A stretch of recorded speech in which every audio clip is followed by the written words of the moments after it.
Hey guys, good afternoon and welcome back to my channel. যেদিন পূর্ণিমার পুজো ছিল, এটা হলো সেই দিনের ভ্লগ। দিনটা খুবই ব্যস্ততার মধ্যে শুরু হয়, কারণ একদিকে ছিল পুজো আর অন্যদিকে আমার আর মায়ের সেদিন আমার পিসির বাড়ি যাওয়ার কথা ছিল। এমনি সেদিন খুব গরম পড়েছিল, আর তার ওপর আমি প্রত্যেক পূর্ণিমাতে চেষ্টা করি নতুন কিছু পরার, আর নতুন না থাকলে ফ্রেশ জামা কাপড় পরি। আর ওই দিন আমি একটা নতুন নাইটি পরেছিলাম, যে কারণে আমার আরও গরম লাগছিল। যাই হোক, সকালে উঠে তাড়াতাড়ি ফ্রেশ হয়ে হালকার উপর থেকে একটু স্কিন কেয়ার করে আমি ভালো করে ঠাকুর পুজো দিয়ে নিয়ে সবাইকে প্রসাদ দিয়ে রেডি হয়ে বেরিয়ে পড়ি। আমার পিসি আসলে একটু অসুস্থ ছিল, সেই কারণেই আমি আর মা আমার পিসিকে দেখতে যাচ্ছিলাম। ওই দুপুরের দিকেই বেরোই, আর বিকেল হওয়ার আগেই মোটামুটি পৌঁছে গিয়েছিলাম। আমার পিসির বাড়ি হাসিমনগরে। এখানকার জগদ্ধাত্রী পুজো কিন্তু ভীষণ বিখ্যাত, মানে যারা দক্ষিণ চব্বিশ পরগনায় থাকে তারা এখানকার এই পুজোটার বিষয়ে খুব ভালো করেই জানে। এখানে অনেক ঠাকুর ওঠে এবং খুব সুন্দর করে প্যান্ডেলগুলো সাজানো হয়। কখনো তোমাদের যদি সুযোগ হয় তাহলে জগদ্ধাত্রী পুজোর সময় একবার এই জায়গাটা ভিজিট করো। আমি যাওয়ার সাথে সাথেই আমার দাদার মেয়ে ক্লে দিয়ে কয়েকটা খেলনা বানিয়েছিল, সেগুলোই আমাকে দেখালো।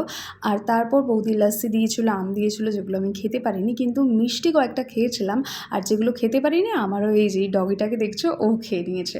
তারপর বৌদি দিল লুচি আর সাদা আলুর তরকারি, যেগুলো খেতে সত্যি ভীষণ ভালো হয়েছিল। তারপর আমি আর মা বেশ অনেকক্ষণ আমার পিসির সাথে গল্প করে আমাদের বাড়ি যাওয়ার উদ্দেশ্যে বেরিয়ে পড়লাম, কারণ অনেকটা দূর যেতে হবে।